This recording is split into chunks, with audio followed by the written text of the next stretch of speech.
It's difficult to recount exactly when everything changed, but I suppose it started when I decided to go back to the gym.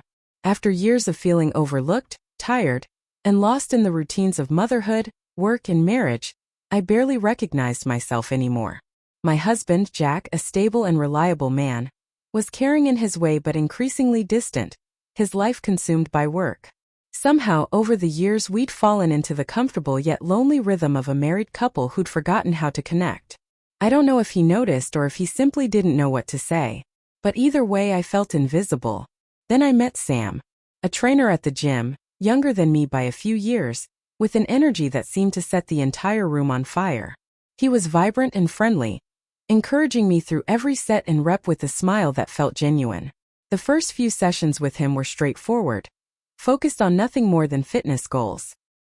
He was professional and kind, with a warmth that seemed as natural to him as breathing.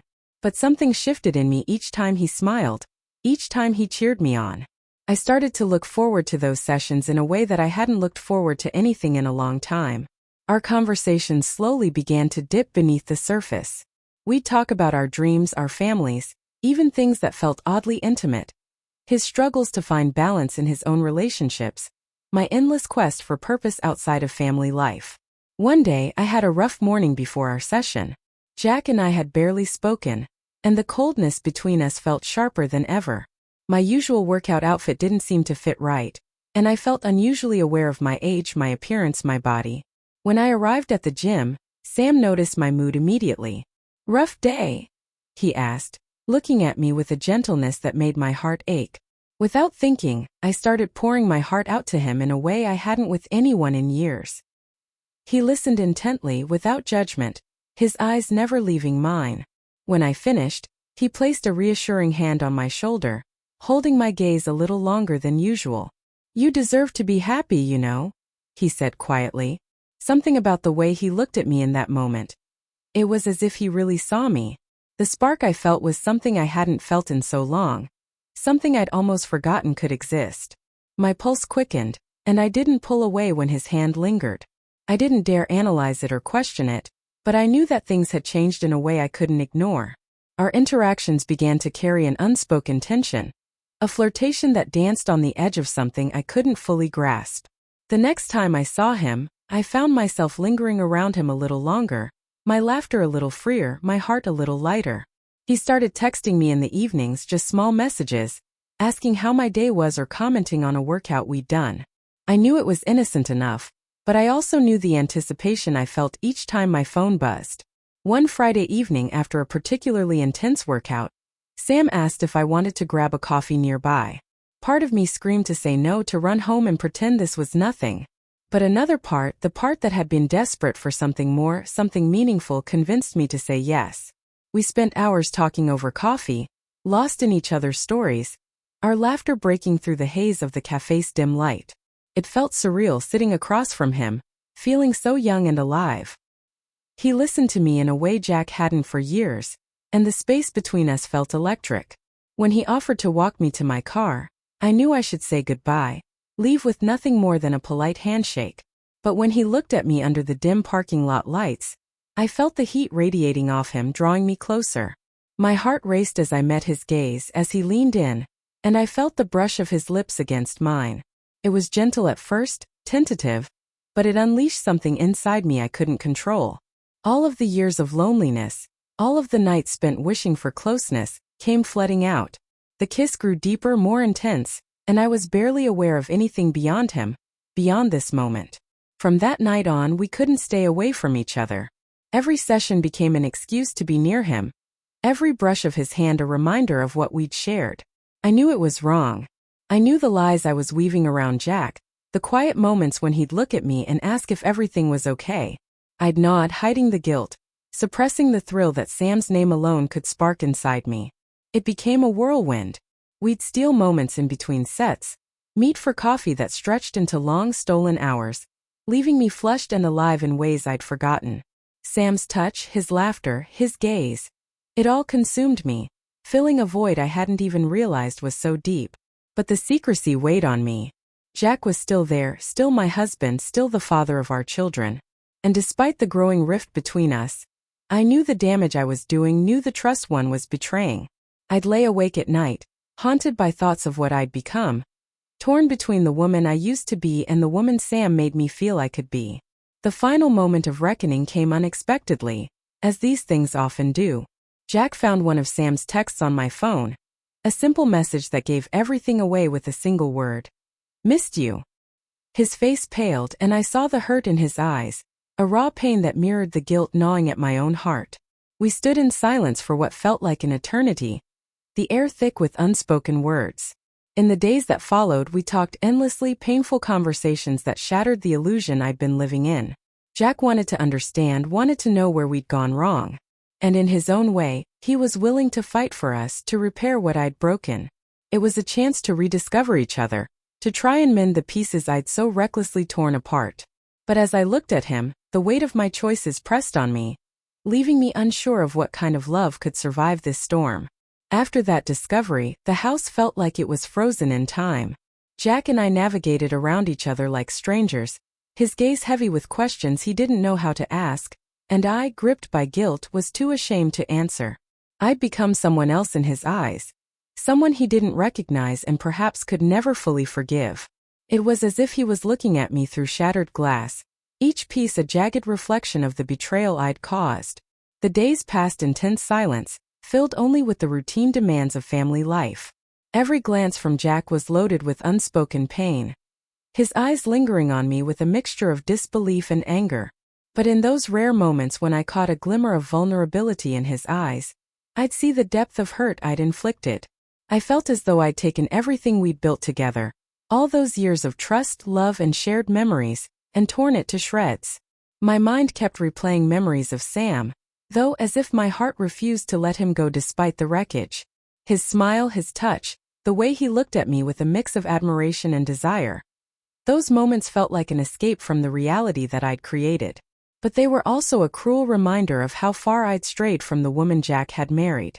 Part of me wanted to reach out to Sam, to lose myself in the warmth he'd offered, but the other part, the part that knew I had a family to think of, knew I couldn't go back. A week after Jack's discovery, he asked if we could sit down and talk. We sat in the living room, the silence stretching between us like a chasm too wide to cross. Finally, he broke the silence. "I just need to understand why," he said, his voice barely above a whisper. The rawness of his words tore at my heart, his vulnerability only amplifying my own shame. "I don't know if I have an answer," I replied, my voice trembling. "I was lonely, Jack. I felt invisible, like I was just someone who kept the household running while you focused on everything else.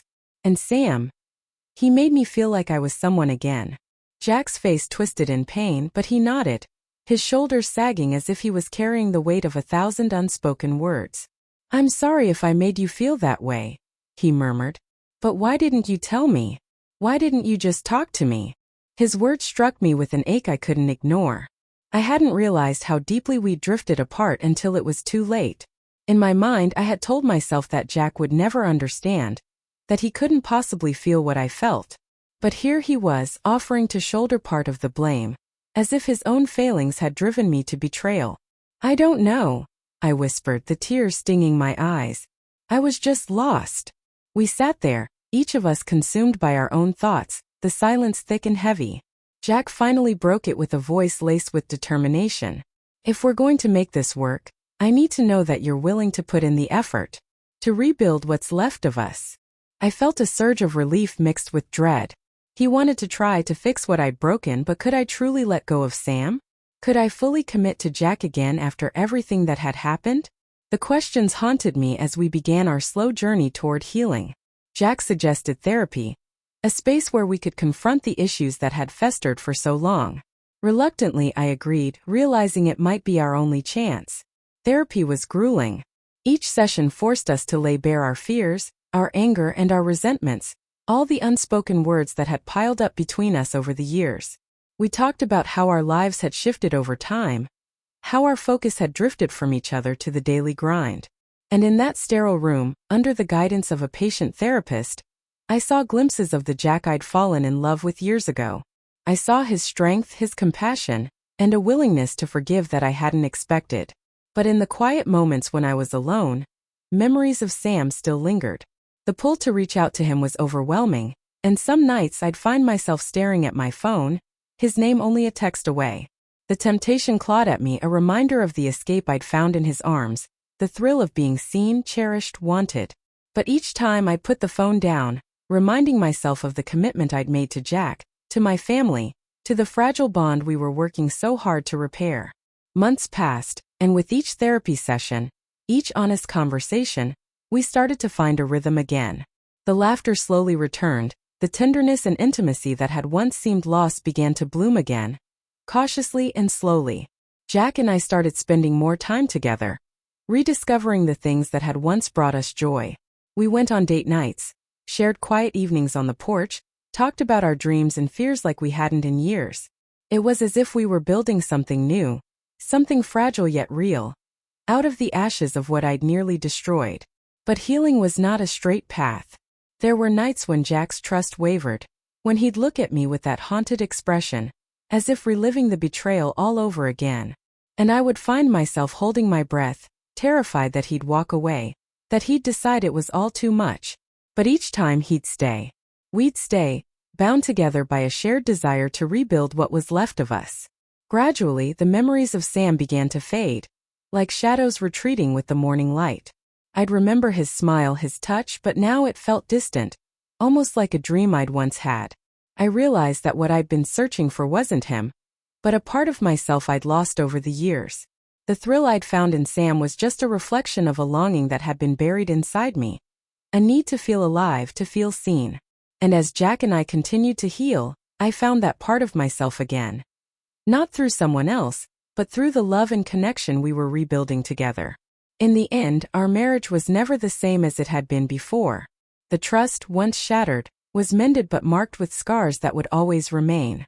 We had learned the hard way that love was more than just romance and passion. It was commitment, sacrifice, and the willingness to rebuild even when things seemed broken beyond repair. And while I could never erase the pain I'd caused, I'd found a way to forgive myself and to commit to the love we had salvaged.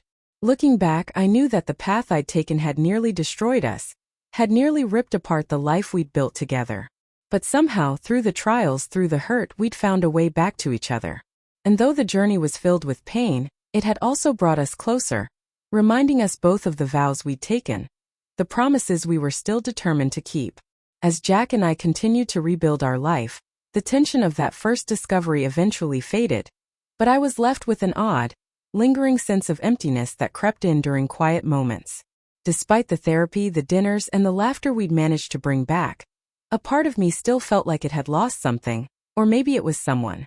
I didn't miss Sam exactly. He had come to represent a brief escape, a chance to feel desired again. But I missed the version of myself I had discovered with him, that feeling of being alive and seen in a way I hadn't been for so long. Jack noticed my pensive moods, the moments when I'd drift into silence as if carried away by some invisible tide. Each time he'd reach for my hand, squeeze it, and remind me that he was there. But he knew me too well to ignore the sadness that occasionally settled over me. He'd ask gentle questions, sensing that maybe I wasn't as back in our marriage as I tried to appear. And the worst part was I didn't have answers. My guilt weighed me down, pulling at every vulnerable moment, reminding me that I was the one who had strayed, the one who had betrayed his trust. One night after the kids had gone to bed, Jack and I sat out on the back porch, each holding a glass of wine.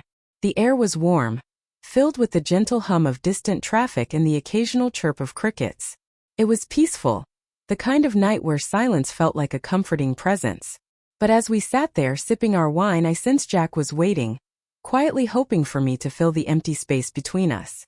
I feel like a stranger to myself sometimes, I finally confessed, staring down at the glass in my hand. Jack didn't respond immediately, but I felt his gaze on me, intense and searching. "What do you mean?" he asked quietly, his voice filled with that mix of worry and patience I'd come to recognize. I took a deep breath, trying to gather my thoughts. "I don't know exactly. It's like I'm still here with you, with the kids, but I think a part of me is still trying to find where I fit, what I need. And sometimes I feel guilty because I should be happy with everything I have." Jack nodded slowly, setting his glass down on the small table between us. "I think I understand. he said, surprising me. Maybe it's not about what you have or don't have. Maybe it's about feeling like you still have room to grow, even if you don't know where yet. His words were gentle, and yet they held a truth I hadn't allowed myself to admit. My relationship with Sam had filled a void, but it was a void created by more than just the absence of attention. It was a space where dreams, hopes, and maybe even my own identity had been neglected over the years. I realized painfully that I'd been so focused on being everything for everyone else that I'd forgotten to nurture the parts of myself that needed to grow, change, and breathe. Jack took my hand, rubbing his thumb along my knuckles in a slow, comforting rhythm. If you feel like there's more you need to discover about yourself, I want to help you do that. But you have to trust me enough to let me in, to let me understand what you're going through. I don't want to lose you, not again. His honesty struck a chord within me, and in that moment I knew I had to commit to truly rebuilding. Not just our marriage but myself as well. I had to find a way to become whole on my own, without relying on someone else to define me. I nodded, feeling a weight lift as I squeezed his hand back. The next day, I enrolled in an art class at a local community center. It seemed a small thing, almost trivial, but it was the first time in years I'd done something purely for myself. It became a kind of ritual for me, a space where I could create, express, and lose myself in something other than the roles of wife and mother. Jack encouraged me, his support unwavering, and over time, I felt my confidence returning in ways that surprised me. There was a joy in rediscovering passions I'd once had, in learning to value my own interests without guilt. Months passed, and slowly, I felt myself truly letting go of the remnants of my relationship with Sam. I stopped reaching for my phone in moments of loneliness, stopped looking for a thrill to fill the gaps within me. I'd begun to find that feeling of fullness, of contentment through my own journey. And with that sense of self, my relationship with Jack deepened in a way I hadn't anticipated. Our late-night talks became more frequent, more honest, and we'd find ourselves laughing together over small things, sharing memories and dreams like we once had. One night, after another evening of laughter and quiet conversation, Jack looked at me, his eyes filled with a warmth I hadn't seen in years. "You seem lighter, like you found yourself again," he said softly, running a hand through my hair. I smiled, feeling a surge of gratitude for the patience and love he'd shown me through it all. "I think I have. And I think for the first time in a long time, I'm finally at peace with who I am." Jack took my hand, pressing it to his chest, and I felt his heartbeat under my palm. A steady, comforting rhythm that reminded me of everything we'd survived together. "I've always believed in us," he whispered, his voice thick with emotion. "No matter what happened, I knew we could make it if we both wanted to." In that moment I felt a love for him that was deeper, more enduring than any fleeting excitement or thrill. It was a love built on shared pain, forgiveness, and the willingness to face our flaws together. We'd both made mistakes, and we'd both had to rediscover who we were. But somehow through the turmoil we'd come back stronger, more connected than before. As I lay there beside him that night, his arm wrapped around me, I knew that this was the life I wanted. A life where love wasn't just about passion, but about resilience, patience, and the kind of bond that could weather even the darkest of storms. And though the journey had been painful, I was grateful for the path we'd taken. It had led us back to each other, back to a place where we could truly be ourselves together. Over time, the memories of Sam faded, like wisps of smoke disappearing into the distance. He became part of my past, a reminder of a time when I'd lost my way. But Jack, he was my present, my future, and the home I'd found within myself by his side. As the months continued to unfold, Jack and I settled into a new rhythm, a slower, more intentional pace that I hadn't known we needed. Life took on a gentle warmth that hadn't been there before. We were no longer simply a married couple bound by shared responsibilities and routines. We were rediscovering each other as partners, as people with dreams, fears, and new layers we were only just beginning to explore. One evening, as I cleaned up after dinner, I found Jack leaning against the kitchen doorway, watching me with a small smile.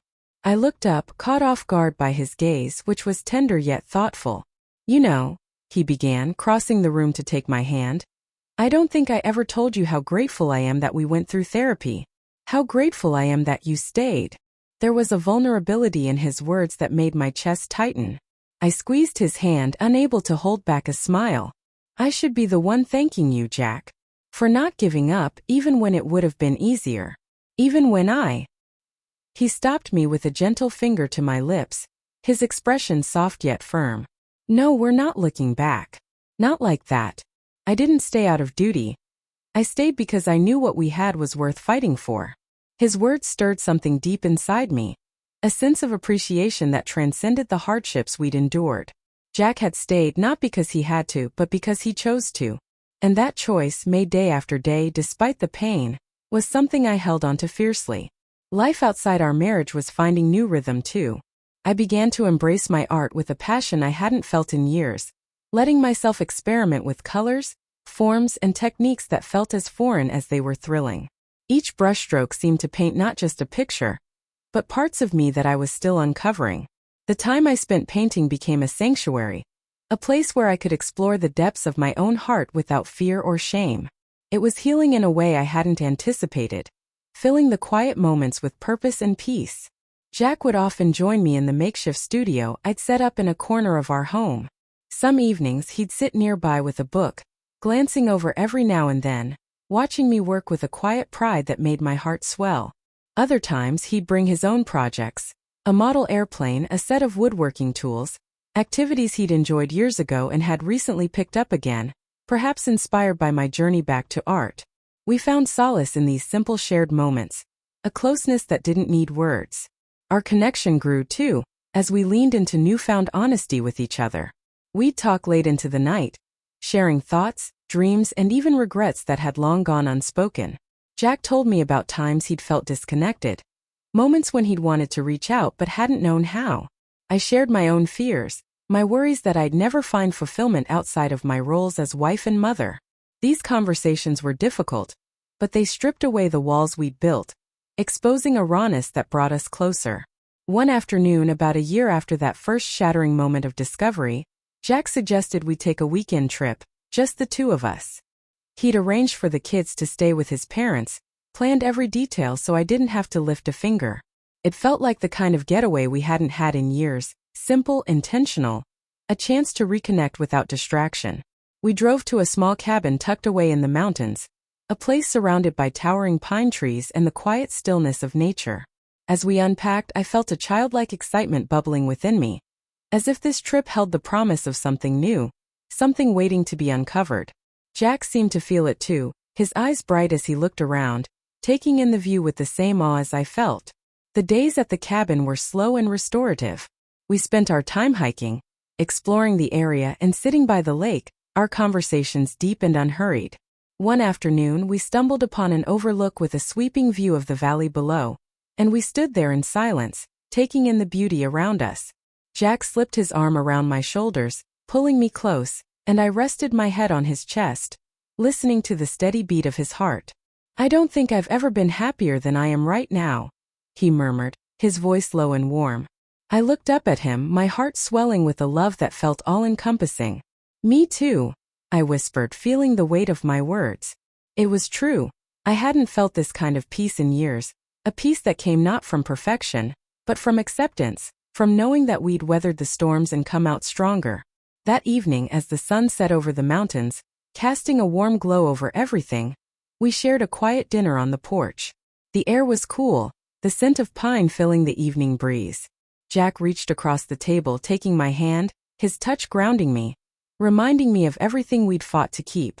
"I know this probably sounds silly," he said with a shy smile, "but I've never loved you more than I do now."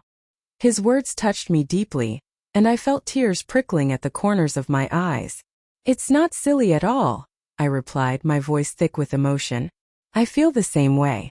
And I think we're finally where we're meant to be." That night, as we lay in bed, wrapped in each other's arms, I felt an overwhelming sense of gratitude, for Jack, for our journey, and even for the pain that had brought us to this moment. We'd come full circle, not back to where we'd started, but to a place that felt new, where we could both be truly ourselves, flaws and all. In the weeks that followed, we continued to carry that newfound connection into our everyday lives. I threw myself into my art, eventually signing up for a local exhibition where I displayed my pieces. A mix of paintings, sketches, and sculptures that felt like fragments of my soul laid bare. Jack was there by my side on opening night, beaming with pride as he introduced himself to everyone as the husband of the artist. Seeing him support me in a dream I'd almost forgotten felt like a gift, a reminder of how far we'd come. Our marriage was no longer defined by routines or expectations, but by a genuine appreciation for each other, for the lives we were building, both together and as individuals. We learned to communicate openly, to nurture each other's passions, and to value the quiet moments as much as the exciting ones. Looking back, I could see that the person I'd become was someone I barely recognized a year ago. I'd grown in ways I hadn't thought possible, rediscovered parts of myself I'd long abandoned, and found a love for Jack that was stronger, deeper, and more resilient than ever before. The journey had been painful, filled with mistakes and heartache, but it had brought me to a place of wholeness I didn't think I'd ever feel again. Jack and I were no longer simply husband and wife. We were partners in every sense of the word. And as I stood by his side watching our lives unfold with a sense of purpose and peace, I knew that no matter what the future held, we would face it together, stronger, wiser, and deeply, unbreakably in love. As time went on, the changes we'd made in our relationship became a quiet but steadfast foundation for us. We'd weathered something so shattering, so profound, that neither of us took a single day for granted anymore. Jack and I developed a new sense of ritual in our daily lives. A morning coffee shared in the stillness before the kids woke up, a few minutes of laughter over breakfast, little notes tucked into lunch bags. Each gesture, as simple as it was, felt like a reminder that we were here, present, and choosing each other again every single day. Our evenings had become something sacred, too. After the kids went to bed, Jack and I would curl up together on the couch, talking about our day, our hopes, and sometimes even our fears. Sometimes we'd watch movies lost in laughter, other times he'd read aloud from a book he knew I'd love. In those quiet moments I felt as if I was rediscovering the best friend I had once fallen in love with, a connection that was now deeper and more intimate than I'd ever known. One evening while we sat on the back porch under a blanket of stars, Jack turned to me with a thoughtful expression. "You know," he started, his voice soft, "I feel like everything we went through, it woke us up. We almost lost everything, but it gave us this second chance." I nodded, resting my head against his shoulder. "I think it made me realize what's worth fighting for," I replied. "I didn't know I could feel this much love for someone after everything." He reached for my hand, intertwining our fingers. "I didn't think I'd be able to forgive, not really. But I'm glad I did. I'm glad we're here." The weight of his words settled over me, and I found myself blinking back tears. Forgiveness hadn't been easy, but we had both discovered what it truly meant. A choice to let go of resentment, to open ourselves up to healing, and to rebuild, even if it meant confronting our deepest vulnerabilities. And in that choice we had found a love that was enduring, unbreakable in a way that was no longer dependent on perfection, but on the strength we'd cultivated together. As we moved forward, my life began to take on a richness that had felt distant and unattainable for so long. My art continued to grow, evolving in ways that surprised even me. I began to exhibit regularly, slowly building a name in the local art scene. I'd even started teaching a few classes, guiding others to explore their creativity. It was humbling and fulfilling, and Jack was my biggest supporter. He'd attend every show, never missing a moment to be there, standing by my side with that quiet pride that seemed to make every brushstroke, every effort worthwhile. Our family life became something we both cherished with a newfound perspective. We started planning family activities every weekend, dedicating time to make memories together. Whether it was hiking, visiting art fairs, or just spending lazy afternoons in the backyard with the kids. The more time we spent together, the more I saw our family through Jack's eyes. A beautiful, imperfect, messy blend of laughter, love, and loyalty that I'd come so close to jeopardizing. It was a gift, and I no longer took a single day for granted. Jack, too, found himself evolving. He took up woodworking, a hobby he'd dabbled in years ago but never pursued. He transformed the garage into a workshop, and over time he began to create beautiful pieces, furniture, sculptures, small trinkets for the kids. I loved watching him work, the concentration on his face, the care in each piece he created. It was his own form of art, and I was in awe of the dedication he poured into it. One Saturday afternoon, he called me into the garage with a sheepish grin on his face. "I made something for you," he said, gesturing to a wooden easel he'd crafted with his own hands. It was sturdy and elegant, with intricate details carved along the sides. A piece as unique as anything I'd ever seen. I ran my fingers over the smooth wood, a lump forming in my throat. "Jack, this is beautiful," I whispered, overwhelmed. He stepped closer, wrapping his arms around me. "You've given so much to our family, to me. I just wanted you to have something for yourself. Something that reminds you of how much you mean to us." I hugged him tightly, feeling the warmth of his love in every inch of that easel, in every grain of wood. In that moment I felt truly seen and cherished in a way that went beyond words, beyond any grand gestures. It was a quiet but profound reminder of the life we'd rebuilt, a testament to the love we'd fought to reclaim. The years slipped by with that same gentle ease, marked by milestones and memories that brought us closer than ever. Our children grew, and Jack and I watched with pride as they blossomed, their personalities unfolding with each passing year.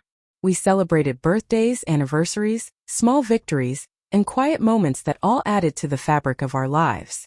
Each year we'd take a weekend trip back to that mountain cabin, reliving the simplicity and connection of those days that had been so pivotal for us. It became a tradition, a reminder of how far we'd come and the love we'd reclaimed. There were still difficult days, of course. Life wasn't perfect. Challenges came and went. There were times when old wounds resurfaced, when we'd feel the weight of our past and the pain that had brought us to this place. But each time we'd face it together, knowing that whatever darkness might come, we'd already weathered the worst of it. We'd learned to talk through the pain, to share our fears and insecurities with the trust that had taken so long to rebuild. One evening, as we celebrated our 15th wedding anniversary, Jack surprised me with a small book. On the cover, he'd written our story, and inside were photos, handwritten letters, and mementos from our years together. I flipped through each page, seeing our journey captured in moments both big and small. Photos from our wedding, the births of our children, vacations, quiet days at home, and even a pressed leaf from the trail near the cabin where we'd taken our first trip after the affair. As I looked at each memory, I felt an overwhelming sense of gratitude. Our story wasn't perfect. It was filled with mistakes, heartbreak, and forgiveness. But it was ours, a testament to the love and resilience we'd fought so hard to preserve. Jack took my hand as I reached the last page where he'd written a note. "Through everything, we made it here. And no matter what, I'll always choose you." Tears filled my eyes as I looked up at him, my heart full of love and gratitude that words could barely contain. I squeezed his hand, feeling the depth of my commitment, my choice in that single gesture. "I'll always choose you too, Jack," I whispered, my voice thick with emotion. In that moment I knew that we had come full circle. Our story was one of heartbreak, yes, but also of healing, growth, and an enduring love that had weathered even the fiercest of storms. We had built something real, something strong. A love that was no longer about perfection, but about acceptance, resilience, and the courage to keep choosing each other every single day. And as we sat there together holding hands, I felt a peace and fulfillment that went beyond anything I had ever dreamed of. In the years that followed, Jack and I moved further into the life we'd rebuilt. And as time went on, we began to see ourselves not as the couple we once were, but as something new, something strengthened by resilience and mutual respect. Our story, woven with moments of joy, pain, and healing, became a quiet foundation that we carried forward. Each day felt like a choice, a reaffirmation of the love we'd fought for. And as we navigated the seasons of our lives, I felt a sense of calm settle over me that I hadn't known was possible. We began traveling more, a shared dream we'd often talked about but never had the chance to fully pursue. Now, with the children growing more independent, we were able to take time just for ourselves. We started with small trips, visiting nearby towns, hiking trails, or exploring local art galleries. Each trip was a small escape, a chance to rediscover the world and each other. Eventually, our travels took us further, to the coasts, to the deserts, to places where we could lose ourselves in the unfamiliar and feel like young adventurers again. One autumn, we decided to take a longer journey. A 3-week trip through Europe, just the two of us. We'd saved up for it, planning every detail together, our excitement mounting as we mapped out each city we'd explore. We began in Paris, a city I'd always dreamed of visiting, and as we wandered through its cobbled streets, I felt the thrill of experiencing something new with Jack by my side. We shared quiet breakfasts in quaint cafes, long walks along the Seine, and late nights sipping wine on small terraces, laughing and talking as if we were back at the beginning of our love story. In Italy, we marveled at ancient architecture, standing in awe beneath frescoed ceilings, and exploring the narrow alleyways of Florence. Jack, who'd never been one for grand expressions of romance, surprised me with small gestures that felt even more meaningful now. One afternoon in Venice, as we stood on a bridge overlooking the canals, he pulled out a small notebook he'd kept with him throughout our trip. Inside, he'd written a note for each day, simple reflections and memories he wanted to remember, moments that he said made him fall in love with me all over again. I read each entry with tears in my eyes, moved by the depth of his thoughtfulness. Our travels became more than just vacations.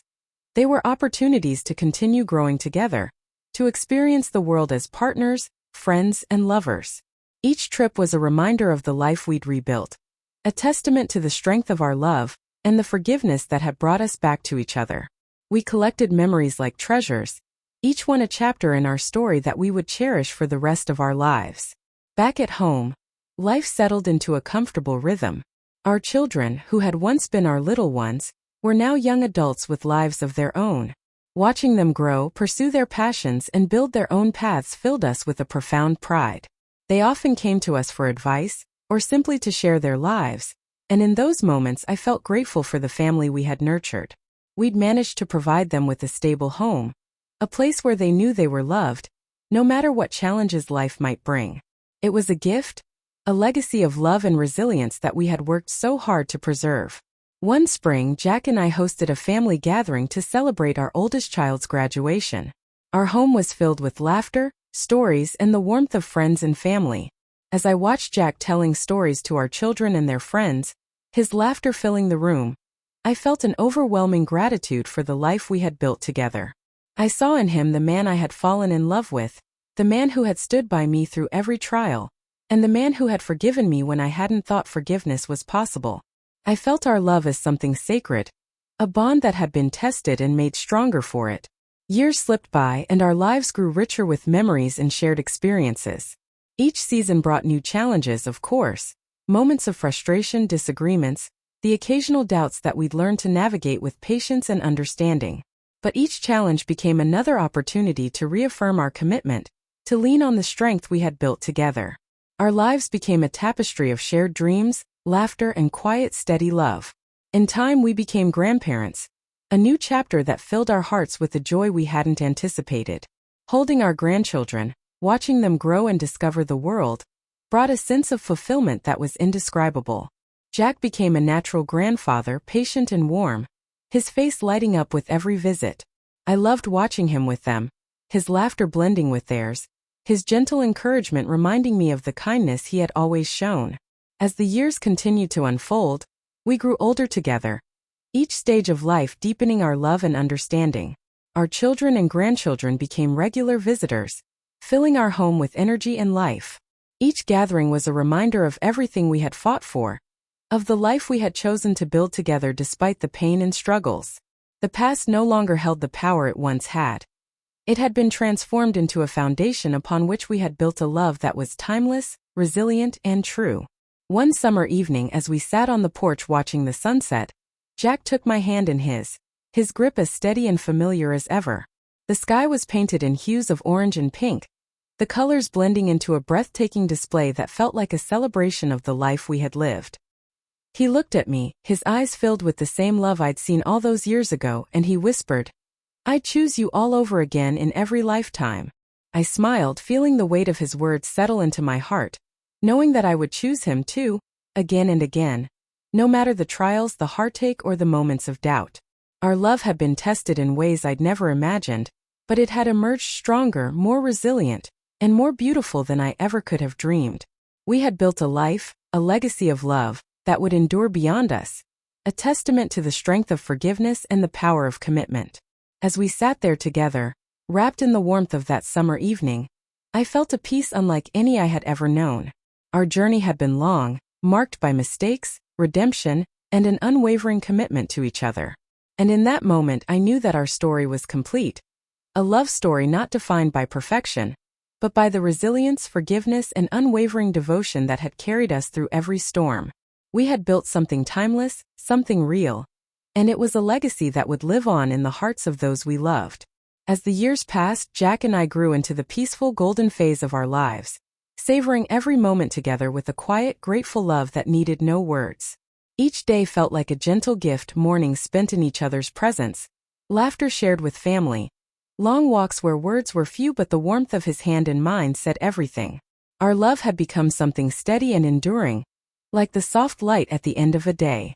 One crisp autumn evening as we sat by the fire, I looked over at Jack, his face lined with the stories of our life together. There was something timeless in his gaze, a peacefulness that mirrored my own, and as he looked back at me, his eyes softened in a way that needed no words. It was a look that held every promise we'd ever made, every heartbreak we'd healed from, every tender moment we'd shared. "Do you remember that day we went to the cabin all those years ago?" he asked, his voice gentle. I smiled, my heart swelling at the memory. I remember thinking that no matter what, I'd found my way back to you. He took my hand, his grip as steady as ever. "You'll always be my home," he whispered, his voice thick with emotion.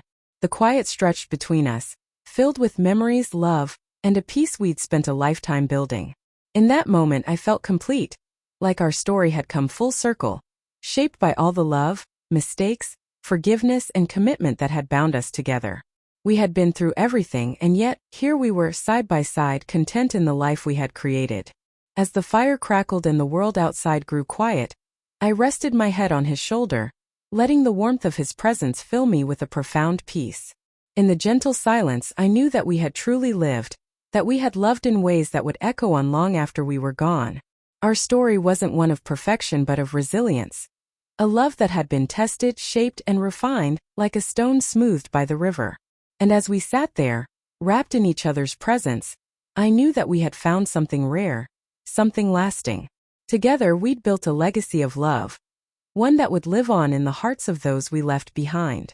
And in that quiet golden glow, our story came to its gentle, beautiful end, filled with the peace of knowing that, after everything, we were exactly where we were meant to be, at home in each other's arms.